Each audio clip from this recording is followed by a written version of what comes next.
All right, Ty Tashiro, welcome to the show. Hey, thanks so much for having me on. So you're a psychologist, and you've specialized in researching something a particular. It's a weird. It's not, I don't want to say it's weird. It's different. You research awkwardness. How does a psychologist get into researching awkwardness? Well, that's a good question. I got interested in social awkwardness about 3 years ago, and it was just one of these life experience things where I had a lot of friends who had moved to new cities or were in new jobs, just kind of coincidentally at the same time. And some of these folks were socially awkward, and I knew them to be great people. They had great character and were really interesting and had a lot to offer. But they did have that awkwardness where they stumbled around and were a little bit clumsy in the initial parts of social interactions. And I thought to myself, if they could just skip the first 5 minutes of social interactions, they'd probably be a lot better off. And I thought it was really too bad that other people weren't giving them a chance based on some of these small social graces that they had difficulty handling. And so I got into the research literature and I thought people must be looking at social awkwardness. It turns out nobody in the research community calls social awkwardness awkwardness. They have all kinds of other terms for it, but there's been about over 1,000 studies that are related to social awkwardness that can tell us why people are awkward and also reveals this surprising upside to having an awkward disposition. Yeah. So what do researchers call awkwardness? Oh, they have all kinds of things. So social psychologists will call it a social skill deficit. You have behavioral geneticists who will call it the broad autism phenotype, which is a very jargony term to say that you have social skill deficits, some troubles communicating, and you tend to get these obsessive interests where you really get narrowly focused on something that you really love. So, okay, so awkwardness, let's describe what it is. Just a feeling of ineptitude in small social situations. Like what causes us to feel awkward? Yeah, so we can think about a lot of different ways. There is that emotional component to it. So people will say this feels really awkward, and you get that visceral sensation of discomfort. If you're the one being awkward in a moment, then it feels like walking nose first into a glass door and kind of catches you by surprise, and you're really disoriented. It's what psychologists would call a high activation emotion, meaning that your heart rate's really going, you're sweating, your muscles are tense. And it's not a great emotional state, actually, to problem solve. So people have probably had the experience of doing something awkward, and then whatever they do to try to fix it actually makes the situation worse. So it's because we're so panicked, we want to make the situation right. So awkwardness can be emotional. One of the favorite definitions for me is the root of the word awkward, which is an Old Norse word, afugur. And that means facing a different direction. And I really like that because it tells us a lot about what the psychological research shows us with awkwardness, which is that awkward people see the world differently. They might miss social cues or social expectations that are in plain sight to everybody else. But it also means that they're looking at something unusual or different, and that might be valuable or interesting in the long run. Yeah, and we'll get into those upsides of awkwardness. So why do we have that feeling, right? Like there's, evolutionary reasons why we feel happiness, why we feel depressed, why feel awkward? Yeah, I think why I feel awkward, and there's also why I feel awkward so strongly. Because Right. a lot of times awkward situations are not life or death situations. If your fly is undone, that's not going to kill anybody. It's not going to hurt you, but boy, we get really worked up about it. And it probably goes back to the idea that we're such social animals as humans. And it's, if you look back at hunter-gatherer times, which was the majority of human history, those were social groups of under 50 people, and everybody knew everybody. And your survival was not guaranteed. So life expectancy for most of human history, up to about 150 years ago, was under 40 years old. And so it was a life or death battle every day. And you needed everybody to be focused on the same long-term goals, like getting food or shelter or protecting each other. And so you needed a really cohesive, efficient social unit. And that's why we're so attuned to small social behaviors that are out of place, because you didn't want to find out that Larry was stealing food from the storage shed when everybody is starving, or that someone was going to betray you in a battle once you're involved in it. You needed to know beforehand if people were going to deviate from the larger social expectations. Got you. And you argue in the book that feeling awkward, right? We felt it, since caveman times. You argue that feeling awkward is more common in our modern day. Why is that?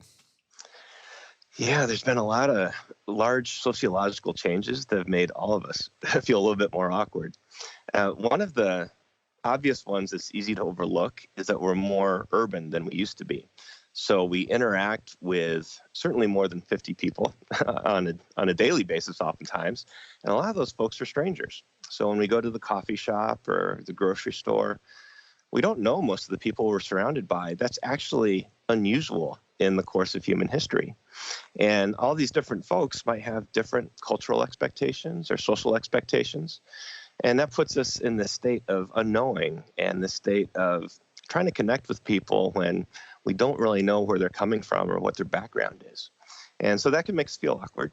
I think another thing is technology is just something that we're getting used to still. And there's so many different forms. So your etiquette over text versus Facebook versus Instagram or LinkedIn, there's all different social expectations for what you do in those different mediums and also how you behave. And so that's a little bit tricky to figure out how to navigate these things.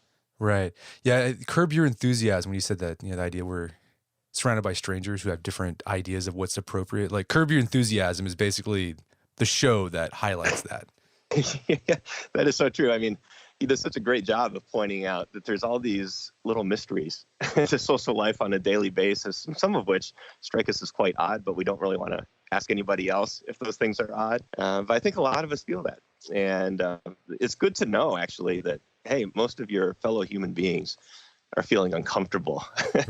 in a lot of these same social situations that feel ambiguous or nebulous to you. Right. And going back to the technology, one of the things you talk about in the book is that with technology, you miss out on nuance, right? You don't have that face-to-face where you can look at facial expressions, body language. So it's hard to detect, okay, was he being sarcastic or was that a joke? Yeah, that is so true. It's so easy to misinterpret what somebody else is saying. And it creates a lot of anxiety in the person on the other end. Or even if someone doesn't text you back right away, you can feel anxious about, gosh, did I say something stupid or are they mad at me? Oftentimes we find out that was just needless anxiety. But that's what happens with technological communication. We don't have things, even like how far you stand from somebody. It sends a lot of social information, or the amount of eye contact, tactile touch is a huge thing.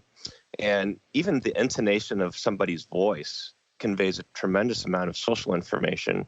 If you're on email or text, you're missing out on these wide variety of cues that we're actually wired to be attentive to decode what somebody else might be thinking. Gotcha. So you mentioned earlier that awkward people, the word awkward comes from that Norse word for looking a different direction. So awkward people see the world differently. So how do they see the world differently compared to non-awkward people? I like to use this spotlight analogy to explain how awkward people see the world. So imagine you see life unfold before you on a stage, and that stage is broadly illuminated. So you could see people coming on stage, exiting the stage. You'd probably spend most of your time center stage because that's where most of the central interactions would take place. But you could also gather social context. And that's how most people see the social world, is broadly illuminated. Now, awkward people, on the other hand, see their stage spotlighted. And that spotlight tends to fall a little bit left of center by thought experiment. And so that means they're going to miss out on some of the key social information that's taking place center stage. But it also means that they're seeing other aspects of what's going on in a great degree of detail. And so they tend to have tremendous focus. Whatever they see under that spotlight is seen with brilliant clarity.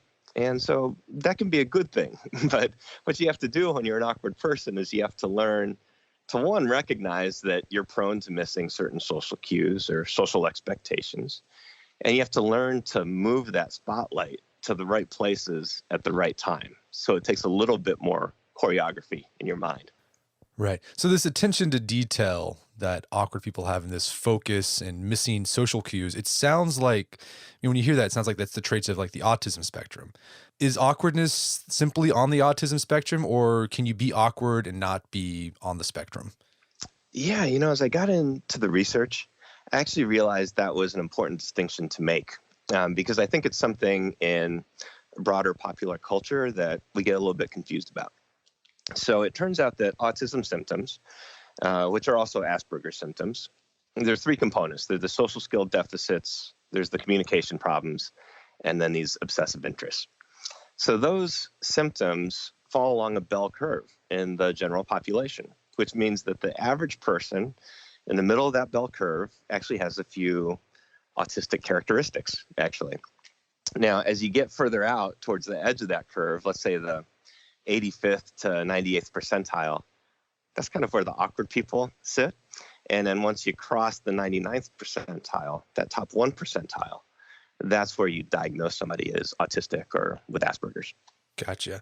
So the spotlight effect that people who are awkward tend to have, like, what else is going on in their brain with that spotlight effect? Does it cause them to, what do they miss specifically whenever they're interacting socially? Is it body cues? Is it, meaning behind words? What's going on there? Yeah, if you talk to an awkward person, a lot of times they'll say they're drawn to whatever's sparkly in a room, which you would think that they're kidding about that, but it's actually sometimes true.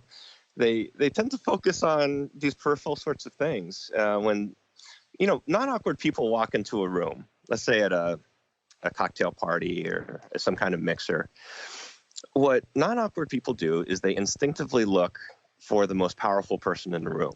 And they're really good at identifying that without even having to think about it.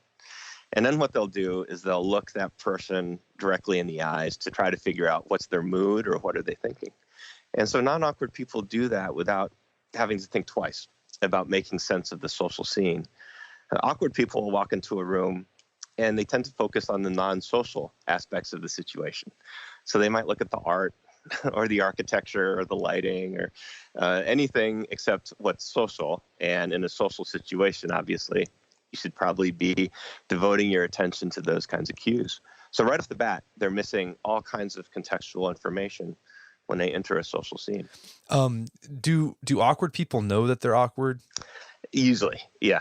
So most of the time they know that I kind of struggle here in certain social situations and can be a little bit off. I don't know that it's always something that they want to think about a lot, but if you get to a real honest conversation with an awkward person, they'll say, yeah, I'm pretty awkward. And sometimes, in rare cases, if someone's really awkward, you actually might get a lack of social awareness in those situations, but most people do know. Right. And are awkward people, like, are they socially anxious? Like, do they have social anxiety? Like, are they afraid to interact, or they're not afraid, they just don't have the skills to interact, adeptly or adroitly? Yeah, that's a really good point, because the key component to social anxiety is that the worry is irrational or unfounded. And I think, to tell the truth, with awkward people, they probably should be a little bit more worried than the average person about how they're going to handle a social situation, because they have evidence that they mishandle social situations more often than the average person. So I actually think, as long as it's not debilitating, as long as it doesn't keep them from being social or doesn't compromise their ability to interact calmly in a situation, some of that social anxiety might be helpful, because it motivates you to think ahead about, okay, what's this event, and what are the expectations, and how can I prime my brain to think about the things I need to do? Which is one of the good things about social awkwardness, which is when awkward people think deliberately ahead of time about how to handle a situation, they do significantly better. And compared to people who aren't awkward, who can just walk in and automatically be social, awkward people have to do some of that forethought to have a good interaction. Right. Yeah. You talk about, if you have a child that's awkward, or if you yourself are awkward, one of the things is like kind of create basically their algorithms for social interactions, like if then I guess implementation intentions is what they're called in the psychological field. So can you give us like an example of those? Yeah, well, I can give you one from personal life, actually. So when I was a kid, when we would go to the Wendy's to get something to eat, and this would go on for a long time. So imagine you're 10, 11, 12 years old. Most families would just go to the Wendy's and go inside. My parents would park the car. They'd turn around and they'd say, Ty, it's time to mentally prepare. And I'd say, okay. I knew exactly what that meant. And they were going to walk me through a Socratic dialogue about the kinds of social expectations I'd encounter inside and have me talk through how I was going to handle those. So they might say, what's the first thing you need to look for when you walk inside?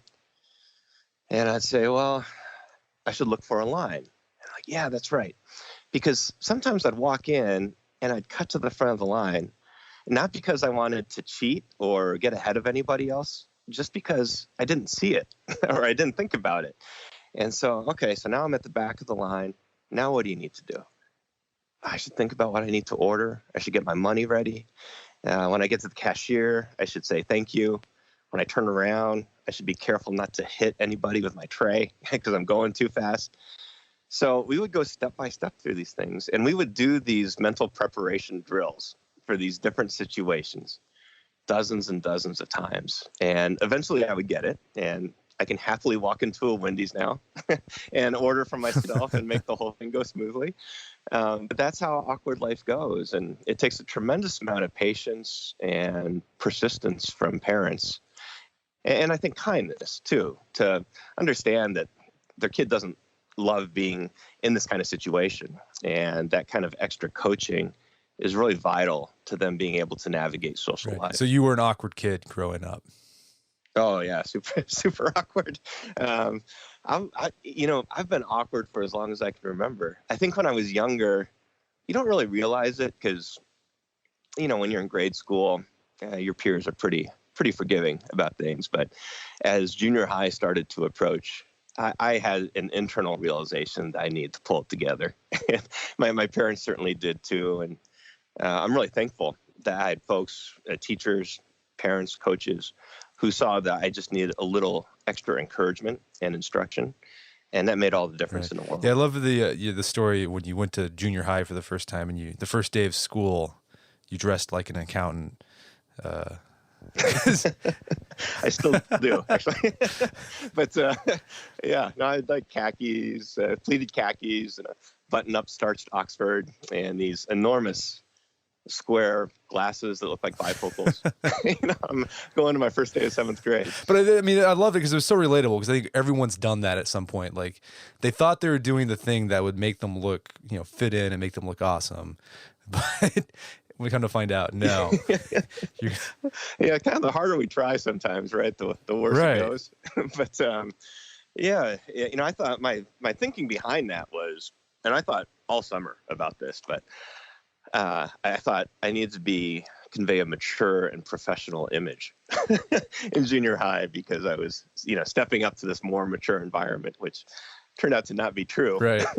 but so I thought, yeah, if I look the part, then that. Now, my awkward story from like when I was a kid, I was in elementary school. I think it was like 3rd grade maybe, and like my sister at the time, she was in high school, and this is when like New Kids on the Block were big. And so she was a big New Kids on the Block fan. I thought, okay, my sister, she's in high school. I must like New Kids on the Block too, because that's what I guess she was in middle school at the time. Sure. And so I got a New Kids on the Block lunchbox. And I remember I brought it to school. I thought this is going to be the coolest thing ever. And I pull it out, and like everyone's like, what in the world? Why do you have a New Kids on the Block? And so, I remember like the kids, what you do at the lunch, you set your lunchbox up so like, it was on its side. So you had like, people could see the cover of your lunchbox, and you'd like hide behind it. I didn't do that. I would like hide it. And I think I just stopped. I just told them I want a paper sack from here on out, because I can't do this. Retreat, right. Full retreat from the, yeah. Yeah, I think, hey, I can respect the thought behind it, though. It seemed like it should have worked, but it did not. Okay, so, being thoughtful about your social interactions and really breaking down every interaction into component parts can be very helpful. You also talk about being less awkward with friends. I know we've had people on the podcast talk about, men in their 20s and 30s. It gets hard to make friends. It's easy to make friends when you're a kid. For some reason, it gets hard to make friends as an adult. Why is it so awkward as an adult to make friends? Like when you were a kid, like you just like, hey, let's be friends, and you guys did. But like now it's like, it feels weird trying to make that connection with somebody else. Yeah, it totally does. And some of the demographic data about loneliness supports this. In fact, for men are more lonely than women on average, but the loneliest group demographically in the United States are young adult men, actually. And they have a really hard time connecting with each other. And that changes dramatically from high school and the college years. So, I think part of the problem is just this broader cultural belief that we need to be cool. Gino Ariema, the coach for UConn women's basketball, he had a great press conference a while ago, and they're asking him, why have you been the most successful program, maybe in college basketball, period. And he said, the key is that we recruit kids who are enthusiastic. He said, it's so hard to find people who are unapologetically enthusiastic about what they love because there's so much pressure to be cool and kind of aloof and detached. And that really resonated with me, and I think that's really consistent with what we see in the psychological data, which is that when we move to young adulthood for some reason, that aloofness and that detachment, we think that's the way that we need to present ourselves and interact with people. But of course, if we take a step back from it, that's a really good way to not have friends. So if somehow we could sign a treaty among all adults and just say, hey, let's drop the pretense and let's just say that we don't have friends and we're a little bit lonely and let's hang out, things would go a lot better for each other. But, I think also part of it's being urban. The more concentrated an urban population is, the more aloof and detached people come across. And it's partly that we don't want to get overwhelmed with too many friends or, friends that we're stuck with that we didn't really want, maybe. Right. And so we err on the side of being overly cautious. Yeah. Yeah. And one thing I've learned too is that people are reluctant to make the first move, but I think that like, everyone's waiting for everyone else to make the first move, right? Like just like invite, and you be like, they're waiting for someone else to invite them to do the thing. So you might as well be the person that does the inviting. Yeah. I think we're so, especially among men, like we can be nervous about asking another guy to do things sometimes, but it doesn't have to be weird. You can just find a point of common interest. That's, there's just a few things that really predict how people become friends. And one of them is proximity. So, put yourself in situations where you're nearby other people that you could become friends with. And that sounds so common sense, but we don't do that all the time. Sometimes we're at home with our Netflix or our Xbox or whatever else, and that's okay. But if it's taking us away from interactive situations, then that's a problem. And the other thing is similarity. So birds of a feather tend to flock together more often than opposites attract. And so a real great way to ask somebody to hang out is just to go back to something where you found out that you shared a common interest and say, hey, you want to go watch the football game, or you want to go golfing, or whatever else. That's a really easy way to make that initial connection. I thought you highlight research that was interesting about millennials and manners, like how they're really into manners. What's going on there? Why has this been this uptick in interest amongst 20-somethings about, Emily Post? Yeah, right. It seems a bit odd, right? I'm a Gen Xer, and I remember being really bitter when people tried to impose manners upon me. And I think that was actually common for boomers and Gen Xers. Millennials, interestingly enough, are going a lot to YouTube, and they're watching these videos about how to go to a nice restaurant or, how to dress appropriately for a work event. And they're really interested in picking up on these social graces that they've apparently not picked up while they were growing up.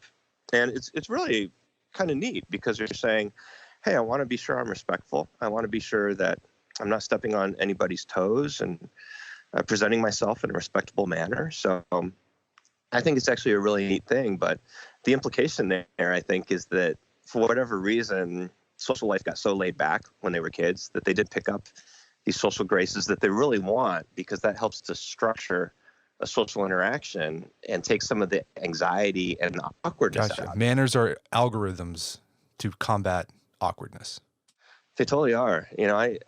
Most awkward people I know, when they, really want to do well socially, they study manners. And so sometimes you'll run into awkward people who are like overly rigid with their manners or overly formal.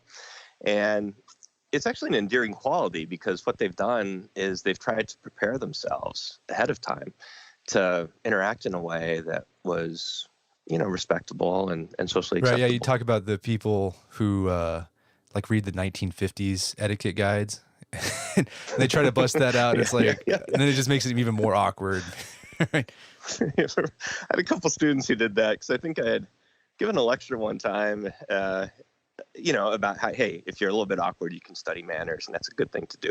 I forgot to say you should get the most recent edition of the manuals. And so I had a couple students doing these, old-timey kinds of manners, and found out that they gotten the used copy from 30 years ago.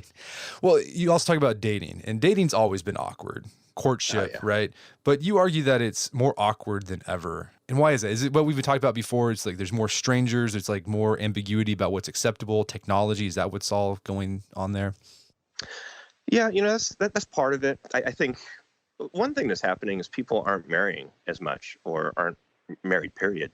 And so the rate of single people in the United States is higher than it's ever been. So we're dating a lot more than we used to. So that's part of it.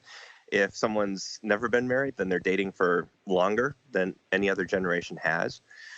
Millennials, compared to baby boomers, are waiting basically twice as long to marry, compared to boomers who are married by 22, 23 years old. So you're just dating a lot more. I think the second thing are the dating apps. So here's a new cultural medium where you need to interact with people. And I think apps are great and fine, but there's new rules there. And so it can be pretty uncomfortable knowing how to be appropriate, or how to handle other people's inappropriate behavior in these online forums. So yeah, it's really kind of ambiguous. It was easier in some ways for boomers who, they were married by 22, 23. And so that kind of took care of it. But now we're 27, 28, 29, still dating, and it's a little bit awkward. Yeah, I guess when there was an end goal of marriage, like you had this end goal where you could define the relationship, right? And now it's like, well, what are we? What's going on here? And people don't really have those explicit conversations, and they end up, just awkward. Yeah, I tried to look at the research on the different types of relationships. So, serious, married, single, friends with benefits. There's all these different categories.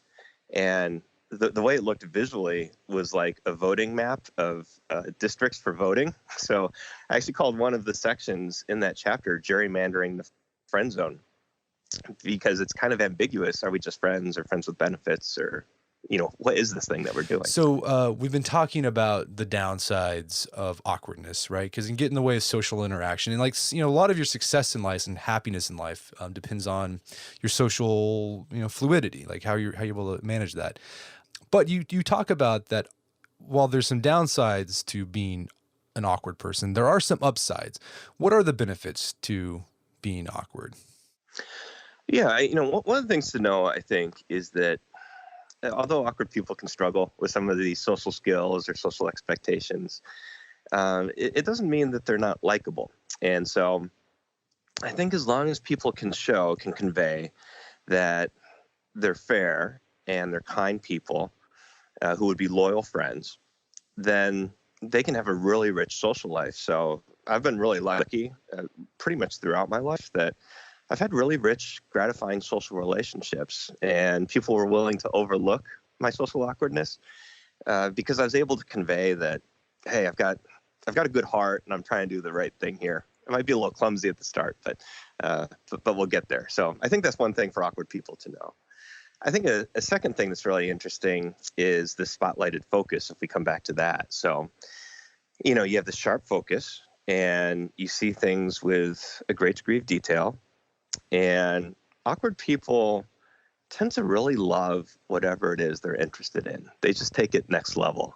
So, like, we might like Star Wars, for example, but that doesn't necessarily mean we'll dress up like Chewbacca, and go walk around the streets. Or, we might like video games, but we don't necessarily get in chat rooms and, go to conventions. And awkward people are kind of nerdy in that way. So they're really enthusiastic about the things they love. And I think that alone by itself is a great quality. But if you combine the sharp focus and this attention to detail and this great enthusiasm, those are actually ingredients for what psychologists would call deliberate practice. And you might have heard of that in the popular press with the 10,000 hours people need to devote to become expert or good at something. And, the qualities awkward people have actually dispose them towards deliberate practice. And that can lead to some extraordinary outcomes or even innovative breakthroughs. Yeah, you called that, I love that phrase. I never heard it before, but like the rage for mastery. Yes. A lot of awkward people have. Yeah, so, a separate line of research on gifted children done by Ellen Linner. She's a great researcher at Boston College, and she coined this phrase, the rage to master. And what she found was these chess geniuses or mathematical geniuses or precocious ballerinas, they all had this kind of obsessive quality to perfect the different skills and components that were necessary to become great in their field. And importantly, one of the things that they do, these kids with this rage to master, is that they spend a disproportionate amount of time on the things that they're worst at. So if they love football or something like that, and they're not a great tackler, let's say, they will spend extra time working on that thing that's actually their weakness. And that's part of why they end up becoming really good at something in the long run. Right. But then the downside is they might alienate themselves from others. So you have to balance that out with being intentional about your social skills as well. Oh, yeah. Yeah. I mean, probably everybody knows someone who is very successful and who just can't shut it off. They're working at all times. Even when they come home, they're still on their phone or they're still obsessing about work.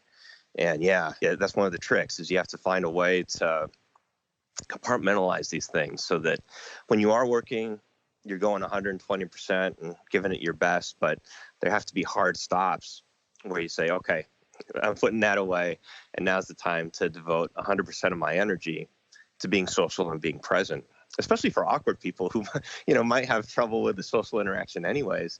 They need to bring 100% of their effort to these social situations. Right. Yeah, because you talk about this in the book. The upside of awkwardness, this intense focus, that can make you very skillful at what you do. But as you talk about in the book, a lot of success in life is being able to persuade people that you have a product or a skill that is of use to them. And so you have to balance your intense focus, your rage to master with the ability to socialize as well. Yeah. Absolutely true. And, that was another great message I got when I was growing up from mentors and parents. They said, hey, you can be as clever as you want to be, but if you can't connect your ideas to people in a way that's understandable and useful, then it's going to be really hard for you to get to where you want to go. And that really resonated with me. And I'm really glad that they emphasized that you need to take a step back, Ty, and you need to think about how you're going to make yourself a broader, more well-rounded person, because that wasn't something that came naturally to me. Yeah. Well, hey, Ty, this is a great book, and this has been a great conversation. Where can people learn more about the book and your work? Yeah, well, they can go to awkwardbook.com, and I'll take them to my website, and it's available on Amazon, Barnes & Noble, all those places. And I really appreciate people checking it out. Ty Tashiro, thank you so much for your time. It's been a pleasure. Hey, thank you. My guest today is Ty Tashiro. He's the author of the book Awkward, The Science of Why We're Socially Awkward and Why That's Awesome. It's available on Amazon.com and bookstores everywhere. You can also find out more information about his work at tytashiro.com. Also check out our show notes at aom.is/awkward, where you can find links to resources where you can delve deeper into this topic.